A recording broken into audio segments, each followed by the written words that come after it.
எல்லோருக்கும் வணக்கம். ரொம்ப சந்தோஷமான நாள்.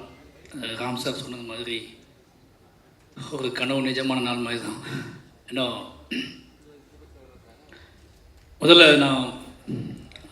முதல்ல பேச வேண்டிய விஷயத்த பேசிடுறேன். படம் நான் பார்த்துட்டேன். ஒரு மியூசிக்லாம் ரெடியாக முன்னாடி பார்த்தேன். நான் ஒரு மிட் நைட்டில் பார்த்தேன் அந்த படம். என்னோடய அசிஸ்டன்ஸோடு தான் அந்த படம் பார்த்து முடிச்சதுக்கப்புறம் மிட் நைட் 2 மணிக்கு 2:30 மணி ஆகிடுச்சு. படம் முடியும் போது ஃபோன் பண்ணி அருண்கிட்ட பேசிலாம் முடிச்சதுக்கப்புறம் ஸ்ரீகணேஷ்க்கு ஃபோன் பண்ணேன். ஏன்னா எப்போவுமே ஒரு 3 மணிக்கு ஒரு டைரக்டர்கிட்ட வந்து அவங்க படத்தை பற்றி பேசுறதுன்னு ஒன்று இருக்குல்ல, அவங்க என்னவா இருப்பாங்கன்னு சொல்லி. அப்போ தான் ஸ்ரீகணேஷ் வந்து தூங்கி இருந்துச்ச மாதிரியே பேசினாப்புல. அவன் எப்போவுமே அப்படி தான் பேசுவான்னு உங்களுக்கு தெரியும்ல. அண்ணா சொல்லுங்கண்ணா அப்படின்னு ஆரம்பித்தாப்புல. அப்படி கேட்குற ஒரு குரல்கிட்ட இந்த படத்தில் நம்ம ஏதாவது நம்ம என்ன நினச்சிட்ருக்கோம்னா, மனசுக்குள்ளே படம் நம்மளுக்கு முன்னாடியே காட்டுறாங்க அப்படின்னா அதோட குறைகளை சொல்கிறதுக்கு மட்டும்தான் நம்ம வந்து அதோட குறைகளை சொல்கிறதுக்கு மட்டும்தான் நம்மளோட காட்டுறாங்கன்னு நினச்சிக்குவோம் மனசுக்குள்ளே. நானும் அப்படி தான் நினச்சிக்கிட்டேன் போலக்கு அப்படின்னு சொல்லிட்டு ஏதோ பேச தோணுன அடுத்த செகண்டே நமக்கு தோணிடுச்சு, இந்த வண்ணதாசன் கவிதைக்கிட்ட நம்ம என்ன சொல்கிறது. ஏன்னா ஸ்ரீகணேஷை பார்த்தா எனக்கு எப்போவுமே வண்ணதாசன் கவிதை மாதிரி தான் தோணும். அவரோட கவிதைகளுக்கு ஒரு உருவம் இருந்தால் அதுதான் ஸ்ரீகணேஷ். அந்த கவிதைகள் எப்படி பேச ஆரம்பிக்குமோ அப்படி தான் அவர் பேசுவார். நான் அதுக்கு ஒன்றுமே சொல்ல. நிச்சயமாக இந்த படம் வந்து உங்களோட கேரியரோட உங்களோட என்ன சொல்கிறது, நீங்கள் யாருன்னு தேடக்கூடிய இன்னும் புதுசாக வரவங்களுக்கு நீங்கள் ஸ்ரீகணேஷ் யாருன்னு சொல்லக்கூடிய ஒரு படமாக இருக்கும். ரொம்ப சந்தோஷமாக இருந்துச்சு. ஏன் அப்படின்னா ஒரு படத்தை வந்து நம்ம எடுக்கிறது என்னென்னா, அது பார்க்குறவங்க எல்லாத்துக்கும் பிடிக்குமா, எப்படிலாம் கொண்டாடுவாங்களா, அது பரபரப்பாக போகுது அப்படிலாம் இல்லாமல் பிடிச்சி மனசுக்கு பிடிச்ச ஒரு வேலையை செஞ்சுட்டு அதோட ரிசல்ட்டுக்காக வெயிட் பண்ணுறதுக்குல பிடிச்ச மாதிரி செஞ்சுட்டு அதை கொண்டு போய் ப்ரெசென்ட் பண்ணுறதுக்குல அது ஒரு பெரிய ஒர்க்கு. அந்த ஒர்க்கை பண்ணிவிட்டு ஒரு டைரக்டர் உட்காந்துக்கும் போது அது ஒரு தனி கெத்து இருக்குது. அந்த கெத்தோட ஸ்ரீகணேஷ் இருக்காரு. அந்த கெத்துக்காகவே இந்த படம் வந்து நிச்சயமாக உங்களுக்கு ஒரு பேர் வாங்கி கொடுக்கும். அப்புறம் வந்து சித்தார்த் சார் சொல்லி ஆகணும். ஏன்னா நான் ஃபஸ்ட்டு ஒரு ஹீரோட வீட்டுக்குள்ளே போனோம்னா சித்தார்த் சார் வீடு தான். ஏன்னு கேட்டிங்கன்னா ஆச்சரியமாக இருக்கும். கற்றது தமிழ் முடிஞ்ச உடனே எங்களை கூப்பிட்டு சார் சொன்னார்ல, எங்களை கூப்பிட்டு பேசின ஒரே ஹீரோ அப்படின்னு சொன்னார்ல, நானும் சார் தான் அவர் வீட்டுக்குள்ளே போவோம். அப்போ சித்தார்த் சார் ஒரு படம் பண்ணுற மாதிரி இருந்துச்சு. அதுக்காக நாங்கள் காடு மலைன்னு ஏறி அலைஞ்சோம். கிட்டத்தட்ட வருஷக்கணக்காக அலைஞ்சோம். அந்த படம் இன்னும் நடக்காமல் இருக்கிறது ஒரு பெரிய ஆச்சரியம் தான் எனக்கு. ஏன்னா அது படத்துக்கு 10 பாட்டு மியூசிக் போட்டே கொடுத்துட்டாரு. அந்த 10 மியூசிக் பாட்டில் ஆல்பத்தையும் கேட்டுக்கிட்டே நாங்கள் ஊட்டி கொடைக்கானல்னு ஒவ்வொரு மலையை ஏறி அடைஞ்சிட்டே இருப்போம். அவ்வளோ பாடி வச்சுருப்பார். அந்த பாட்டெல்லாம் கேட்டு போகும்போது எப்போ, ஏன்னா நம்ம வந்து பொம்மரிலாம் பார்த்ததுக்கப்புறம் நான் வந்து பாய்ஸு பொம்மரிலாம் பார்த்துட்டு சித்தார்த்தை பற்றி அவங்க பற்றி எனக்கு மைண்ட் இருந்துச்சு. பட் ராம் சார் மீட் பண்ண போகும்போது தான் சினிமாவோட சென்ஸ் என்ன, ஒரு ஆர்ட் ஃபார்முக்குள்ளே எல்லா தளத்திலையும் இயங்கக்கூடிய ஒரு ஆளாக இருக்காரு அப்படிங்கிறது அப்போ தான் புரிஞ்சு. அந்த சாங்ஸ் கேட்கும்போது சார் ஒன்றா சொல்லுவார், பயங்கர டிஸ்டர்படாக வந்து பாட்டு பண்ணியிருப்பாங்க போல இருக்கடா. ஏதாவது பாட்டு ஒவ்வொரு பாட்டோட எமோஷனலையும் சார் போட்டு கேட்டே இருப்போம். அந்த பாட்டெல்லாம் எனக்கு நல்லா ஞாபகம் இருக்குது சார். நான் ஒரு ரிலீஸே ஆகாத ஒரு ஆல்பத்தை ரொம்ப நாள் கேட்டிருக்கோம்னா உங்கள் ஆல்பம் நிறைய நாள் நான் கேட்டுகிட்டே இருந்திருக்கேன். அதில் நிறைய பாட்டுகள் உடைய சத்தம் கேட்கும். நிறைய அதாவது ஃபுல் எமோஷனலாக இருக்கும் அந்த சாங்ஸ் எல்லாமே. ஒரு ஹீரோக்குள்ளே இவ்வளோ நாலேஜ், சினிமாவை பற்றி ஒரு நாலேஜ் இருக்குன்னு சொல்லி அவ்வளோ விஷயமா இருக்கும். அந்த ப்ராஜெக்ட் நடந்துச்சுன்னா நிஜமாகவே அந்த ப்ராஜெக்ட்டுக்காக நாங்கள் அவ்வளோ வேலை பார்த்தோம். அது நடக்காமல் போனதில் ஒரு பெரிய வருத்தம் எனக்கு இப்போ வரைக்குமே இருக்குது. அது நடந்திருந்தால் ஊட்டியோட மூளை முடுக்கெல்லாம் நாங்கள் படம் பிடிச்சி காட்டியிருப்போம். ஏன்னா அந்த ஊட்டியோட கிட்டத்தட்ட மாதக்கணக்காக தங்கியிருந்து எல்லா மலை உச்சிகளுக்கும் நாங்கள் போய் அடைஞ்சோம். அதில் ஒரு சம்பவம் நடந்துச்சு, அதை சொல்லி ஆகணும். ஒரு பள்ளத்தாக்கை பார்க்கறதுக்காக நானும் ராம்சாரும் போயிருந்தோம். 2 பேர் மட்டும்தான் போயிருந்தோம். ரொம்ப தூரம் நடந்து போய் மலை உச்சிக்கு போய் ரொம்ப தூரம் அங்கேருந்து திருப்பி வரவே முடியாது, அவ்வளோ தூரத்துக்கு போயிட்டோம். சித்தார்த் சார் படத்துக்கு தான் போய் உட்காந்துருக்கும் போது அது பள்ளத்தாக்கு மூடி இருந்துச்சு பயங்கரமாக. அது எப்போ ஓப்பன் ஆகுமே தெரிலன்னு சொல்லிட்டு இருந்தோம். சார் நான் சொன்னால் நம்ப மாட்டேங்க, சாயங்காலம் வரைக்கும் உட்காந்துட்டு இருந்தோம் 2 பேர். ஓப்பன் ஆகணும்னு சொல்லி ஓப்பனே ஆகலை. அது நாங்கள் 2 பேர் உட்காந்து வேறு கதைகள்லாம் பேசிட்டு திரும்பி வந்துட்டோம். அது மாதிரி தான் அந்த ப்ராஜெக்டும் என்றைக்காவது ஒரு நாள் ஓப்பன் ஆகும். அதுக்கப்புறம் team Devani ma'am, Sathkumar sir, Devani ma'am sir என்னை உட்காந்து பேசிட்டு இருக்கும்போது ராம் சார் கேட்டார், டேய் தேவானி மேம் அடிக்கடி ராமண்ணான்னு சொல்லுவார்ல, அது என்ன படம்டா மறந்துருச்சுடா அப்படின்னாரு. நான் பஞ்சதந்திரம், ஏன்னா நிறைய மிட் நைட்டில் வந்து அவர் பார்க்குற டிவிடி பஞ்சதந்திரம் தான் மைக்கில். அதில் உங்கள் காமெடி வரும்போது நாங்கள்லாம் பயங்கரமாக சிரிப்பாக கலாய்ச்சி நாங்கள். ஏன்னா இப்போ ஜெயம் ரவி சார் கேட்டார், உங்கள் சார் ரொம்ப சாஃப்ட் ஆகிட்டார் அப்படின்னு கேட்டார். அவர் எப்போவுமே நைட்டு அசிஸ்டன்ட் டைரக்டரோட டிஸ்கஷன் இல்லாத நேரங்களில் ரொம்ப சாஃப்டாக இருப்பார். அப்படி நிறைய நாள் பேசி ஞாபகம் வச்ச ஹீரோயினாக நீங்கள் இருக்கீங்க. ஏன்னா நிறைய ஹீரோயின்ஸ் பேர் அவருக்கு தெரியவே தெரியாது, மறந்துடுவார். ஆனால் உங்கள் நேம் வந்து உங்களை பார்க்கும்போதெல்லாம் வந்து அந்த ராமண்ணா ராமண்ணான்னு கிண்டல் பண்ணி உங்களை ஞாபகம் வச்சுட்டே இருப்பார். இப்போ உங்களை பார்த்தோன்னே அதை கேட்டார் என்கிட்ட. நிச்சயமாக எங்களோட எவர்கிரீன், எங்களோட மைண்டில் இருக்கக்கூடிய, நான் உங்களை பார்க்கும்போது எனக்கு ரொம்ப ஆச்சரியமாக இருந்துச்சு. ஏன்னா சிலவங்க விலகி நம்ம மைண்ட்லேருந்து விலகிடுவாங்க, எங்கேயாவது தூரமாக தெரிவாங்க. நம்மளோட பாலிய கால ஹீரோயின்ஸ் வந்து திடீர்னு ரொம்ப தூரமாக தெரிவாங்க. நீங்கள் இன்னும் பக்கத்துலேயே தெரியுறீங்க, அதுவே எங்களுக்கு ரொம்ப சந்தோஷமாக இருக்குது. சரத்குமார் சார் அவர்கிட்ட சொல்லி ஆகணும். சரத்குமார் பற்றி என்ன சொல்கிறது அப்படின்னு தான் சார் பற்றி என்ன சொல்லுன்னா, அவருக்கு நான் வந்து திருநெல்வேலின்னு ரொம்ப நாள் நடிச்சிட்டே இருந்தேன் சரத்குமார் சாரை பற்றி. ஏன்னா அவர் எங்கள் ஊர் மாதிரியே இருப்பார். அவர் இந்த படத்தில் நான் பார்க்கும்போது முடிவு பண்ணது என்ன அப்படின்னா, ஐயா படத்துக்கு அப்புறம் சரத்குமார் சார்கிட்ட வந்து ரொம்ப மைனூட்டாக அவர் மனசை பேச விட்டு இந்த படத்தை பண்ணியிருக்காரு. அவர் மனசு மட்டும் தான் பேசும், பாடி பேசவே பேசாது, உடம்பு அப்படியே இருக்கும். முழுக்க அவர் மனசை மட்டுமே பேச விட்டு ஆக்டிங் நடிப்பு வாங்கியிருக்காரு ஸ்ரீ கணேஷ். அது பயங்கரமாக வந்து ஒரு பாறாங்கல், ஏன்னா உடம்பு வந்து ஒரு பாறாங்கல் உள்ள மனசு மட்டும் பேசினா எப்படி இருக்கும்? பாறாங்கல் மாதிரி இருக்காது அவர், ஆனால் உள்ள ரொம்ப கனிவாக ஒரு பூ மாதிரி, பாறாங்களுக்குள்ள பூக்கள் இருக்குல்ல, சின்ன சின்ன பூஞ்சைகள் இருக்குல்ல, அந்த பூஞ்சைகள் பேசின மாதிரியான ஒரு தொழிலில் இந்த படத்தோட ஆக்டிங்கை நீங்கள் வாங்கியிருக்கீங்க. எனக்கு அது ரொம்பவே பார்க்கும்போது பெரிய விஷயம். ஏன்னா ஒருத்தர் இவ்வளோ பிரம்மாண்டமாக தெரிகிறாரு, ஃப்ரேமில் பிரம்மாண்டமாகவே இருக்கிறாரு. அவரால் அவர் சவுண்டு விட்டால் அந்த சவுண்டு நமக்கு தெரியும். அது எதையுமே வர விடாமல் அவர்கிட்டருந்து ரொம்ப நுணுக்கமாக அழகாக இந்த ஆக்டிங்கை வாங்கினது நிச்சயமாக அவர் சூப்பராக பண்ணியிருக்காரு. சொன்னார்ல ஸ்ரீ கணேஷ் என்னன்னாலும் அவர் கேட்டதை வாங்கிடுவார்னு சொல்லி, அது மாதிரி நிச்சயமாக இந்த படம் வந்து அதை வேலை பார்த்த நிறைய பேர்த்துக்கு, அந்த முக்கியமாக அந்த சைட் அவங்க பேர் எனக்கு தெரில, இப்போ தான் சொன்னாங்க அவங்க. அந்த கேரக்டர் எனக்கு ரொம்ப பிடிச்சிருந்துச்சு. ஃபஸ்ட்டு எனக்கு பிடிச்ச கேரக்டர் அந்த கேரக்டர். எங்கே அந்த கேரக்டர் அனாதையாக விட்டுருவாரோ அப்படின்னு சொல்லிட்டு ரொம்ப பயந்துகிட்டே இருந்தேன் நான். ஏதோ அது போன போக்கில் போயிடுமோன்னு பயந்துகிட்டே இருந்தேன். திருப்பி அதோட என்ட்ரியும், திருப்பி அந்த கேரக்டர் வந்து அந்த வீடு எப்படி இருந்துச்சுன்னா, எனக்கு அந்த வீட்டில் இருக்கவங்க யாருமே வேறு மாதிரி ஒரு உலகத்தில் இருந்து ஆட்கள் என்ட்ரி ஆகாத வீடு மாதிரியே இருந்துச்சு. அவங்களாவே பிறந்து அங்கேயே வாழ்ந்துட்டு இருக்க மட்டுமே இருக்காங்களே, இந்த வீட்டுக்குள்ளே வேறு யாராவது ஒருத்தவங்க உள்ளே வந்தால் அந்த வீடு எப்படி இருக்குன்னு யோசிச்சுட்டே இருக்கும்போது ஸ்ரீ கணேஷ் கரெக்டாக அப்படி ஒரு பொண்ணை அந்த கேரக்டர் உருவாக்கி அந்த வீட்டுக்குள்ளே அனுப்புனார். இப்படி எல்லாரும் சேர்ந்து உள்ளே வரும்போது தான் அந்த வீடு இன்னும் நிறைவாக மாறணும்னு இருக்குல்ல, அந்த இடத்துல அந்த கேரக்டர் உள்ளே வந்த உடனே எப்பா நிம்மதி ஆகிடுச்சுப்பான்னு எனக்கு தோணுச்சு இந்த படம் பார்க்கும்போது. ஒருவேளை அந்த கேரக்டர் அந்த வீட்டுக்குள்ளே வராமலே இருந்திருந்தால் ஒருவேளை எனக்கு நிறைவாயிருக்குமான்னு எனக்கு தெரில. அது முதல்ல அந்த கேரக்டர் நீங்கள் அந்த வீட்டுக்குள்ளே கொண்டு வந்து அந்த வீடையும் அடைவதற்கு அந்த கேரக்டர் முக்கியமான பங்கு வச்சு நீங்கள் காட்டினது இருக்குல்ல, அந்த திராணி இருக்குல்ல, அதுக்கே ரொம்ப சல்யூட், ரொம்ப நன்றி. எல்லாருமே ரொம்ப நல்லா பண்ணியிருக்காங்க. கேமரா, மியூசிக், நான் மியூசிக்கில் இன்னும் படம் பார்க்கல, ட்ரெய்லர் மியூசிக் பார்த்தேன், ரொம்ப சூப்பர். கடைசியாக என்னோட நண்பர் அருண் விஸ்வா, நான் ரொம்ப நேரம் பேசுறதுக்கு ஒரே காரணம் என்ன அப்படின்னா, இன்னும் அவருக்கு நாங்கள் எதுவுமே செய்யலை ஒரு டைரக்டர் ஆனதுக்கப்புறம். ஏன்னா அவருக்கு எங்களுக்கு நிறைய செஞ்சுருக்காரு. நினச்சி பார்க்கும்போது ஒரு பெரிய பயணமாக தான் இருக்கும், எமோஷ்னலான ட்ராவலாக தான் இருக்குது.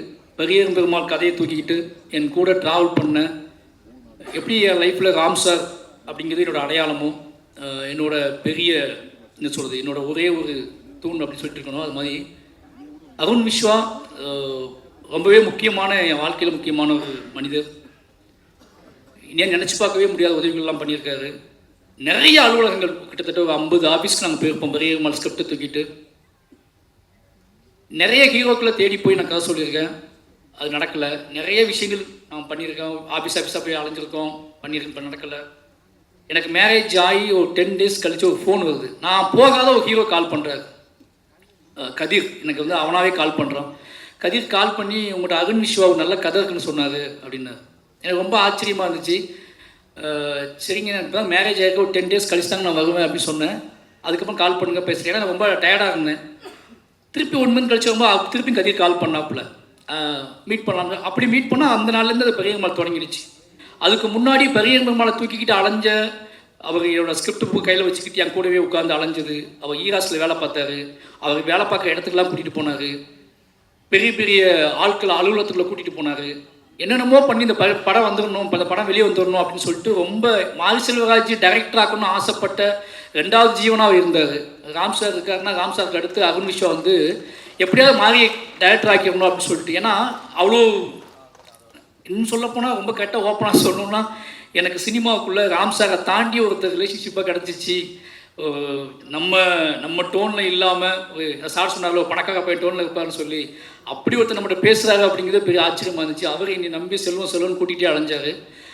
ஒருவேளை அருண் மாதிரியான மனிதர்கள் சந்தித்து என்னை கூட்டிக்கிட்டு அலைவலாம் நான் சீக்கிரமாக டைரக்டர் ஆகி பண்ணான்னு எனக்கு தெரியாது. அவ்வளோ நம்பிக்கையோடு என்னை எல்லா அலுவலகத்துக்கும் கூட்டிகிட்டு போய் அவர் நீங்கள் நான் டைரக்டராக இருக்கேன்னா அது முக்கியமான பங்கு, அவரோட பங்கு அது முக்கியமான ஒரு பங்கு. அது என்றைக்குமே மறக்க முடியாது. நான் எப்பவும் நினச்சிட்டே இருப்பேன். எனக்கு திங்க் மீ சந்தோஷத்தை கூட நான் சொன்னேன், எனக்கு அருண் வந்து ஒரு பெரிய எமோஷ்னல். அதை எப்படி வெளிக்காட்டுறதுன்னு தெரியல, எந்த மாதிரி இடத்துல எந்த மாதிரி மேடைகளில் எந்த மாதிரி நடக்குன்னு தெரியல. நிச்சயமாக இன்றைக்கி அவர் ப்ரொடியூசராக இருக்கேன், நான் அவர் டைரக்டராக இருக்கேன். நிச்சயமாக நானும் அருணும் வந்து படம் பண்ணாமல் அது சாத்திய அடையா அந்த படம் பண்ணுற நாள் 2 பேருமே அவர் ப்ரொடியூசர் நான் டைரக்டர்னு ஒரு படம் பண்ணுவோம்ல. அதனால் அருணுக்கு வந்து எப்போ ஃபோன் பண்ணாலும் எனக்கு பயங்கர கூச்சமாகவே இருக்கும். என்னடா கமிட்மெண்ட் பண்ணி வச்சிட்டோமே, அருண் கால் பண்ணுறாப்லே, அருண் ப்ரொடியூசர் ஆகிட்டாப்லே அப்படின்னு சொல்லி நிறைய நாள் வருத்தப்பட்டிருக்கேன். நம்ம ஏட்டிக்கு கூடி பதில் சொல்கிறோம், அருண் அவங்க கூட கமிட்மெண்ட் இருக்குது, இவங்க கூட கமிட்மெண்ட் இருக்குன்னு சொல்கிறோம். நிச்சயமாக அருண் கூட ஒரு கமிட்மெண்ட் எப்போவுமே நிரந்தரமான ஒரு கமிட்மெண்ட் இருக்குது. எவ்வளோ சிக்கல்கள் இருந்தாலும் அருண் கூட படம் பண்ணிட்டு தான் சினிமா விட்டு போகணும் அப்படிங்கிறத ரொம்ப தெளிவாக இருக்கேன். அருண் நிச்சயமாக அதில் எந்த மாற்றுக்கருத்தும் கிடையாது. நீ எப்படியாவது படம் அவங்க கூட பண்ணியே ஆகணும். 2 பேரும் சேர்ந்து ராம் சார், நீங்கள், நானும் 3 பேர் நின்று அந்த படம் ஒரு பெரிய வெற்றி அடைய படமாக நிச்சயமாக உங்கள் லைஃப்பில் நீங்கள் சந்தோஷப்படுங்க. நம்ம நட்பை கொண்டாடக்கூடிய ஒரு நாளாக அந்த நாள் இருக்குன்னு நினைக்கிறேன். எனக்கு என்ன சொல்லணும்னு தெரியல, ரொம்ப எமோஷ்னலாக இருக்குது. ஏன்னா உங்கள் அம்மா அப்பா தெரியும், எனக்கு உங்கள் வீடு தெரியும். நிஜமாகவே எங்களுக்கு கிடைக்கக்கூடிய மேடைகள் எல்லாமே நல்லா பார்த்தீங்கன்னா நாங்கள் போகிற மேடைகள் எல்லாமே ஏதோ வகையில் எமோஷ்னலான மேடையாக இருக்கும். நிறைய பேர் என்கிட்ட கேட்பாங்க, என் ஒய்ஃப்லாம் கேட்பாங்க, என்ன முதல்ல எமோஷ்னலாக பேசுகிறேன்னு. கீழே ஒன்றா விளையாண்டு தெருவில் சண்டை போட்டு நடக்குமா நடக்காது. இந்த கனவெல்லாம் நிஜமாக ஒரு பாட்டு ஓடிச்சில்ல, அந்த பாட்டு மாதிரி நிறைய கனவு கண்டு அங்கே நின்று இங்கே நின்று நிறைய ஆடியோ லான்ச்சை பார்த்து பேசி நமக்கு நடக்குமா ஆகணும் அப்படிலாம் கனவோடு நெளிஞ்சு அலைஞ்ச ஆட்கள். நான் ஏறுற மேடை பாதி மேடை அப்படி கனவோடு நம்ம கூட இருந்து ரொம்ப வாழ்க்கையில் ஜெயிப்போமா தோப்பமானு யோசிச்சுக்கிட்டு இந்த மனுஷனே ஜெயிச்சிருக்காங்க இப்போ. அதனால எல்லா மேடைகளுமே உங்களுக்கு ரொம்ப எமோஷனல் மேடை ஆகிடுது. இன்றைக்கி பாருங்க, இன்றைக்கி ராம் சார் படத்தோட ஆடியோ லான்ச் நடக்குது, அருண் படத்தோட ஆடியோ லான்ச் நடக்குது. 2 படம் ஒரே டேட்டில் ரிலீஸ் ஆகுது. நான் அருண்கிட்ட கேட்டேன் அருண் என்ன ஒன்றும் ஒரே டேட்டில் ரிலீஸ் ஆகுது அப்படின்னு. அது உண்மையாகவே இந்த மாதிரியான நாட்கள்லாம் நாங்கள் ஏங்கியிருக்கோம். நிச்சயமாக அருண் மேலே பொறாமையும் பெருமையும் இருக்குது. என்ன பெருமை அப்படின்னா, இந்த மாதிரி ஒரு படத்தை எடுத்துட்டு தைரியமாக கெத்தாக அவர் வந்து என்னென்னா இன்னும் வந்து அவர் நினச்சா எந்த மாதிரியான இப்போ இங்கே பேசின 10 டைரக்டரும் ஃப்ரெண்ட்ஸ் தான், எல்லாருமே ஃப்ரெண்ட்ஸ். சினிமாவில் ஃப்ரெண்டு இல்லாத ஆளே கிடையாது, எல்லாத்தையும் ஃப்ரெண்டு. ஜெயிக்கணும் பணம் சம்பாதிக்கணும் மட்டுமே நோக்கமாக வச்சு எப்படியாவது படங்கள் பண்ண முடியும். ஆனால் குவாலிட்டி என்னோட படம் அருணோட படம் இது, அருண் சாந்தி டாக்கீஸோட படம் இது அப்படின்னு சொல்கிற மாதிரி படங்களை பண்ணணும்னு சொல்லிட்டு அவ்வளோ ஆசைப்படக்கூடியது அருண் தான். அதோட பெரிய விஷயம். அப்போ இன்னொரு முக்கியமான விஷயம் என்ன அப்படின்னா, எல்லாருமே அருணை வந்து சொல்கிற விஷயம் என்ன தெரியுமா, அவள் செலவு பண்ணுறான், பயங்கரமாக சினிமாவை நேசிப்பான், சினிமா பேஷன், சினிமாவுக்காக என்ன வேணாலும் பண்ணுவான், சினிமாவுக்கு அது ஒன்று போதும். ஏன்னா ராம் சாரே சொல்லுவார், என்னடா அவன் இவ்வளோ பண்ணுறான் சினிமாவுக்காக அப்படின்னு சொல்லி. அதுவும் நிச்சயமாக உங்கள் மனசுக்கு சொல்கிறேன், உங்களோட இதுக்காகவே சொல்கிறேன், நிச்சயமாக நீங்கள் ஜெயிச்சுட்டே இருக்கணும். இந்த திருப்பிகை படத்தை பற்றி சொல்லணும் அப்படின்னா, அன்றைக்கி நைட் என் ஒய்ஃபே அவங்களோட படம் பார்த்தாங்க. நான் எமோஷனல் ஆனதை விட என் ஒய்ஃப் அதிகமாக எமோஷனல் ஆனாங்க. ஏன்னா எனக்கு நான் பிறக்கும்போது ஓட்டு வீடு இருந்துச்சு, கிராமத்தில் சொந்தமாக எனக்கு ஓட்டு வீடு இருந்துச்சு. கண்ணை முழிச்சு பார்க்கும்போது மேலே ஓடு தெரிஞ்சிச்சு, அந்த ஓடு என்னோடதாக இருந்துச்சு, அந்த நிலம் என்னோடதாக இருந்துச்சு. ஆனால் என் மனைவிக்கு அப்படி இல்லை. அவங்க ரொம்ப கண்ணீர் விட்டு அழுதாங்க. இந்த படத்துக்கு நிச்சயமாக நான் பேசுகிறத விட அவங்க தான் வந்து பேசியிருக்கணும். ஏன்னா இந்த படத்தோட முழு எமோஷனலும் அவங்ககிட்ட தான் இருந்துச்சு. எனக்கு ரொம்ப ஆச்சரியமாக இருந்துச்சு. 2 மணிக்கு அவங்க பயங்கரமாக 3 மணிக்கு அவங்க பயங்கரமாக அழுதாங்கன்ட்டு. அவங்க அழும்போது தான் தெரிஞ்சு இந்த படம் எவ்வளோ பெரிய தாக்கத்தை ஏற்படுத்திருக்குன்னு சொல்லி. கிட்டத்தட்ட அவங்க வந்து பேசிக்கணும்னு ஆசைப்பட்டேன், தவிர்க்க முடியாது சொல்லலாம், அவங்க வரல. ஏன்னா அவங்க இன்றைக்கி அவங்களுக்கு முதல் சொந்த வீடாக போனது, நாங்கள் கல்யாணம் ஆகி போனது அவங்க சொந்த வீடு, அவங்க வாழ்ந்த சொந்த வீடு. அது வரைக்கும் அவங்க சொந்த வீட்டிலே இருந்தது கிடையாது. நாங்கள் காதலிச்சுட்டு இருக்கும்போது, நான் ஏன் ரொம்ப நேரம் பேசணும் யோசிச்சு சொல்லிடுறேன், முதல்ல நான் அருணுக்காக பேசுனதுக்காக பேசுகிறேன். நாங்கள் காதலிச்சுட்டு இருக்கும்போது அவங்க ஒரு 4-5 வீடு மாறிக்கிட்டே இருப்பாங்க. நான் தான் திங்ஸ்லாம் தூக்கிட்டு போயிட்டே இருப்பேன். அவங்க ரொம்ப டிஸ்டர்படாக இருக்கும். லவ் பண்ண பையன் வீட்டுக்கு வந்திருக்கான், அவனுக்கு நம்ம வேலை கொடுத்துட்டே இருக்குமே, இந்த வீட்டை காலி பண்ண சொல்லிட்டாங்க, நீ வரதுனால வீட்டை காலி பண்ண சொல்லிட்டாங்க, ஒரு பையன் வந்துக்கிட்டே இருக்கான், வீட்டை காலி பண்ண சொல்லிட்டாங்க அப்படின்னு சொல்லி திருப்பி நாங்கள் வீடு தேடி அடைவோம். அந்த வீட்டுக்கு நான் தான் திங்ஸ் தூக்கிட்டு போவேன். பரியேறும் பெருமாள் கமிட் பண்ணியதுக்கப்புறம் கூட, பரியேறும் பெருமாள் ஷூட்டிங் முடிஞ்சதுக்கப்புறம் கூட நான் வந்து ரிலீஸ் ஆகிறதுக்கு முன்னாடி சேலம் மாநகரத்தில் நான் வீடு தேடி அலைஞ்சிருக்கேன், திங்ஸ் எல்லாம் தூக்கிட்டு அலைஞ்சிருக்கோம். அவங்க கூடயே நான் வீடு தேடி கிட்டத்தட்ட 6-7 வீடு மாறிக்கிட்டே இருந்தேன் அப்படி பரியேறும் பெருமாள் ரிலீஸ் ஆகிற வரைக்கும். அதுக்கப்புறம் சென்னை வந்து நான் டைரக்ட் ஆனதுக்கப்புறம் வீடு தேடி அலைஞ்சிட்டே இருந்தோம். அப்போ தான் எனக்கு புரிஞ்சிச்சு அவங்க ரொம்ப எமோஷனல் ஆவாங்க, ஏதாவது சொந்த வீடு வாங்க சொல்லிட்டே இருப்பாங்க. எனக்கு சொந்த வீடை பற்றி கவலையே இருந்தது கிடையாது, ஏன்னா நான் ராம்சா கூட இருந்தவன். எனக்கு எல்லாமே ஒரே மாதிரி ஃபீல் ஆகும். எனக்கு வந்து சொசைட்டியோட சமூகம் என்னை எப்படி நடத்துது, சமூகம் என்ன இன்ட்ராக்ட் பண்ணுது, எனக்கு வெளி உலகம் தான் தெரு என்னை எப்படி நினைக்குது அப்படின்னு தான் நான் ரொம்ப மைண்ட் செட்டாகவே இருப்பேன். என் வீட்டுக்குள்ளே நான் எப்படி இருந்தேன்னு நான் யோசிச்சதே கிடையாது. என் வீட்டுக்குள்ளே நான் பயங்கரமாக அது ஃபீலாகவே இருந்தது கிடையாது. என் வீட்டில் நான் வந்து தூங்குவேன், எழுந்துச்சு போவேன். அதனால் வீடை பற்றி எனக்கு எந்த கனவுமே இருந்தது கிடையாது. சமூகத்தை பற்றியான கனவு தான் அதிகமாக இருந்தது. ஆனால் என் ஒய்ஃபுக்கு வீடு பற்றியான கனவு அதிகமாக இருந்திருக்கு. அதுக்கு காரணம் அவங்க 3 பேருமே பெண்கள், அப்பா இல்லை. 3 பெண்களுக்கு ஒரு நிலையான வீடு ரொம்ப எமோஷனலாக இருந்திருக்கு. அதனாலே அவங்க வீடு வாங்க சொல்லிட்டே இருப்பாங்க. பரியேறும் கிட்டான உடனே எதை பற்றி யோசிக்காம ஒரு வீடு வாங்கிட்டு அப்படி சொன்ன உடனே கர்ணன் முடிச்சுன்னா அவங்க சொந்த வீடு வாங்கி கொடுத்துட்டேன். நான் அந்த வீட்டை தான் இப்போ இருக்கோம். எனக்கு நான் யோசிச்சு பார்க்கும்போது இது ஒரு பெரிய விஷயமா, நான் அந்த வீட்டை பார்க்கறதுக்கும் போகல, அந்த வீட்டை பற்றி எதையும் யோசிக்கவும் போகல. வீட்டை பார்த்தோம், இது இப்படி ஆகணும், இது எப்படி ஆகணும்னு எதுவுமே யோசிக்கலை. வீட்டை வாங்கி வாழ்ந்துட்டோம். அதுக்கப்புறம் தான் கொஞ்சம் கொஞ்சமாக ரெடி பண்ணும் போது தான் தெரிஞ்சு வீடு எவ்வளோ முக்கியமான விஷயம் அப்படின்னு தெரிஞ்சு எனக்கு அது தெரியவே இல்லை. பட் திருபிஹெச்கே படம் பார்த்துட்டு அவங்க ரொம்ப நேரமாக அழுதுட்டு இருந்தாங்க. ரொம்ப நேரமாக அழுதுட்டு இருக்கும்போது காரணம் என்னென்னா, இப்போ யோசிச்சுப்பாரு, சரத்குமார் சார் வந்து அப்பா இருக்காரு, அப்பா அவருக்கு தூண் மாதிரி இருக்காரு. ஒருவேளை சரத்குமார் சார் இல்லாமல் எங்கள் அம்மா மட்டும் யோசிச்சுப்பாரு எப்படி இருக்குது இந்த கதை அப்படின்னு சொல்லி. எங்கள் அம்மா மட்டும் தான் இருந்தாங்க அப்படின்னு சொன்னாங்க. எனக்கு அப்போ தான் புரிஞ்சிச்சு ஒரு கூட்டோட வேல்யூ. இப்போ சார் சொன்ன மாதிரி இந்த வீட்டில் நம்ம இறந்து போனதுக்கப்புறம் இந்த வீட்டுக்குள்ள தான் நம்ம பிள்ளைங்க இருப்பாங்க, இந்த வீட்டுக்குள்ள தான் நம்ம பிள்ளைங்க விளையாடுவாங்க அப்படிங்கிறத பார்த்துட்டு நம்ம போகிற உணர்வு இருக்குல்ல, அப்போ தான் எனக்கு புரிய ஆரம்பிச்சிச்சு. நானே அருண்கிட்ட ஃபோன் பண்ணி, அருண் நான் வந்து இந்த படத்தை நான் ஒரு பாயிண்ட் ஆஃப் வியூவில் பார்த்தேன், என் ஒய்ஃப் ஒரு பாயிண்ட் ஆஃப் வியூவில் பார்த்துருக்காங்கன்னு சொல்லி அது மிட் நைட் நான் பேசிகிட்டே இருந்தேன். நிச்சயமாக இந்த படம் நேர்மையான கலைஞர்களால், நேர்மையான டீமால் ரொம்ப எமோஷனலாக, ரொம்ப நெருக்கமாக மக்களை நம்பி எடுக்கப்பட்ட படம். இந்த படம் நிச்சயமாக சொல்கிறேன், இந்த படத்தை பற்றியான இந்த படம் மக்களை நம்பி எடுக்கப்பட்ட படம், மீடியாக்கள் நம்பி எடுக்கப்பட்ட படம். ஒவ்வொரு சராசரி மனுஷனோட கனவு ஒவ்வொரு சார்ந்ததா விஷயமா இருக்கும். அப்படி ஒரு பெரும் கனவை நம்பி வாழக்கூடிய நிறைய குடும்பங்களை பற்றியான கதை. நிச்சயமாக இந்த படத்தை மக்கள் தியேட்டரில் வந்து ஜூலை 4 ரிலீஸ் ஆகுது. ஒவ்வொரு மக்களுமே, ஒவ்வொரு மனுஷங்களுமே ஏதோ இப்போ டூரிஸ்ட் ஃபேமிலி ஒரு ஹிட் ஆகிருக்கு. எனக்கு மெட்ராஸ் மேட்னி ரொம்ப தாமதமாக தான் பார்த்தேன். மெட்ராஸ் மேட்னி வந்து எனக்கு அது எப்படி இன்னும் பெருசாக போக வேண்டிய படம், ஏன்னா எனக்கு அவ்வளோ ரொம்ப எமோஷனலாக பிடிச்ச அந்த படம். அது மாதிரி இந்த படம் வந்து ஒரு மிகப்பெரிய வெற்றி படமாக அமையணும், எனக்கு அது மட்டும் தான் பெரிய ஆசை. ஏன்னா இந்த படம் அத்தனை விஷயங்களையும் இந்த படத்துக்குள்ளே இருக்குது. அதுக்கு ஒரே ரீசன் என்னன்னா, இந்த படம் உண்மையாக இருக்குது, உண்மையாகவே எடுக்கப்பட்டிருக்கு. அத்தனை பேர் மனசுக்குள்ளே இருந்தும் ஸ்ரீ கணேஷ் பேச முயற்சி பண்ணியிருக்காரு. இப்போ தேவானி மேம் சொன்னாங்கல்ல, நான் நிஜமாக மேம் படம் பார்த்துட்டு இருக்கும்போதே தேவானி மேம் எந்த பாயிண்டில் பேச போகிறாங்கன்னு பார்த்துட்டே இருந்தேன். நீங்கள் பேசவே மாட்டீங்க படத்தில், எந்த இடத்துல நீங்கள் பேச போகிறீங்கன்னு பார்த்துட்டே போனாங்க. ஒரு 4-5 இடத்துல தான் நீங்கள் பேசுகிறீங்கன்னு நினைக்கிறேன். அந்த 4-5 இடத்துல பேசும்போது பூ பூக்கிற மாதிரி இருந்துச்சு அந்த வீட்டுக்குள்ளே. நீங்கள் பேசுகிற பாயிண்ட் தான் அந்த வீட்டுக்குள்ளே பூ பூக்குது. நீங்கள் ஒவ்வொரு டைம் பார்த்தீங்கன்னா, நீங்கள் எப்போ பேசுகிறீங்களோ அந்த இடத்துல தான் அந்த பாட்டோட மியூசிக்கே மாறுது. அந்த நீங்கள் பேசுன உடனே மியூசிக் மாறிடுது. நான் பார்த்த விஷயம்ல நீங்கள் பேசுகிற தொனியில் அந்த இடம் மாறிடுது. ஒரு சித்தார்த் சாரோட ஆக்டிங், நான் சொன்னேன் சித்தார்த் சாரை வந்து நான் இந்த படம் கதை தெரியும் போது நான் சொன்னேன், சித்தார்த் சாரை வந்து ஜீனியஸ் இல்லை, அவருக்கு இங்கிலீஷ் தெரியல, அவரை வந்து இதெல்லாம் ஒத்துக்குவாங்களா, ஒரு மிடில் கிளாஸ் பையனாக ஒத்துக்குவாங்களான்னு கேட்டேன். சார் நம்ப வச்சுருக்கீங்க. நீங்கள் ஒரு இன்டர்வியூவில் போய் உட்காந்து யோசிச்சுட்டு இருக்கும்போது நான் பார்த்துக்கிட்டே இருந்தேன். நேரம் ஆக ஆக ஆக நீங்கள் வீடுகள், அதாவது என்ன சொல்கிறது, இது வரைக்கும் நுழையாத வீடுகளுக்குள்ளே நுழைஞ்சி அந்த வீட்டுக்குள்ளே இருந்து பேச ஆரம்பிக்கிறீங்க. உங்களோட ஆக்டிங்கும் உங்களோட சென்சிபிளும் இந்த கதையோட நேர்மையை நீங்கள் புரிஞ்சுக்கிட்டதுனால தான் ஏதோ வகையில் அதை தென்பட்டுக்கிட்டே இருக்கு. எனக்கு ஃபஸ்ட்டு நான் பயந்தேன், ஓப்பனாக சொல்லணுன்னா இது எப்படி இந்த வீட்டுக்குள்ளே எப்படி சித்தார்த் செட் ஆகாது அப்படின்னு நினச்சிக்கிட்டே இருந்தேன். ஆனால் அது நீங்கள் தெருவில் அலையும் போது, உட்காரும்போது, அப்பாவை பார்க்காம குனிஞ்சிக்கிட்டு நடந்து வரும்போது அப்போ தான் புரிய ஆரம்பிச்சு. ஏன்னா எனக்கு அப்படி கிடையவே கிடையாது லைஃபு. நான் ரொம்ப நிமிர்ந்து அலைஞ்ச பையன், ஒரு மாதிரி வீட்டுக்குள்ளே வேற மாதிரி இருப்பேன். வீட்டுக்குள்ளே வாழ்கிற அந்த மிடில் கிளாஸ் பசங்களோட மைண்ட் செட் இருக்குல்ல, அதை இப்போ இந்த படத்தில் தான் நான் ஃபஸ்ட் டைமாக லைவாக பார்க்குறேன். எனக்கு அப்படி இருந்ததே கிடையாது. எங்கள் வீடு திறந்தே கிடக்கும். வாசலும் கிடையாது, முன்பக்கம் கிடையாது, பின்பக்கம் கிடையாது. இப்படி அடைப்பட்ட வீட்டுக்குள்ளே எனக்கு ஒரு சீன் போதும் சார். அந்த அந்த வீட்டு ஓனர்கிட்ட பேசுகிற ஒரு சீன் போதும் எனக்கு. அது ரொம்ப ரொம்ப டிஸ்டர்ப் பண்ணிச்சு என்னைய. ஏன்னா ராம் சார் நானும் நிறைய ஓனர்கிட்ட அப்படி கஷ்டப்பட்டுருக்கோம். தூக்கிட்டு அலைஞ்சிக்கிட்டே இருப்போம்.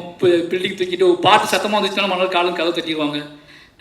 உங்கள் பாட்டு போட்டதுக்கெலாம் நாங்கள் வீட்டை காலி பண்ணியிருக்கோம். ஓகேங்களா? அவர் செல்லாம் மூட பயங்கரமாகி சித்தார்த்து பாட்டு போடுறான்னு சொல்லிட்டு பெருசாக போட்டுவிட்டு சவுண்டு வச்சு விட்ருவாரு. மறுநாள் காலையில் இருந்து வீட்டை காலி பண்ணி சொல்லிடுவாங்க. இப்போ திங்ஸை தூக்கிட்டு வேறு வீட்டுக்கு போவோம். ஏதோ வகையில் இந்த படம் அருணுக்காக, வெறுமன அருணுக்காக மட்டும் இல்லாமல் அருண் போன்றே டேரக்டர், அருண் மாதிரியே ஹீரோ, இது எல்லாருமே சேர்ந்து அமைஞ்சிருக்காங்க. நிச்சயமாக இந்த படம் மிகப்பெரிய வெற்றி அடையணும். எப்படி குறிஞ்சி பூக்களை அது நம்பி குட்டி குட்டியாக இந்த மாதிரி விஷயங்களை நம்பி மக்களை நம்பி ஒருத்தர் உழைச்சி இவ்வளோ நாள் உழைச்சி அதை கொண்டு வந்து கொடுக்குறது முழுக்க முழுக்க மக்களை நம்பி மட்டும்தான். வேலை பார்க்கும் போதே நிறைய பேர் சொல்லுவாங்க இது ஒர்க் அவுட் ஆகுமா ஆகாதா அப்படின்னு நிறைய பேர் பேசுவாங்க. ஆனால் அதையும் தாண்டி ஒரு கிரியேட்டர் நினைக்கிறது மக்கள் இருக்காங்க. மக்கள் ஏதோ உனக்கு இயங்குறாங்க, அவங்களுக்கு நம்ம அதை கொடுப்போம், அவங்க சொல்லட்டும் நம்பி தான் எடுக்கிறாங்க. அப்படி எடுக்கப்பட்ட படம் பிஹெச்க்கு நிச்சயமாக இந்த மக்கள் கொண்டாடுவாங்க நம்புகிறேன். அப்படி ஒரு பெரிய வெற்றியில் உங்களை சந்திக்கிறேன். நன்றி.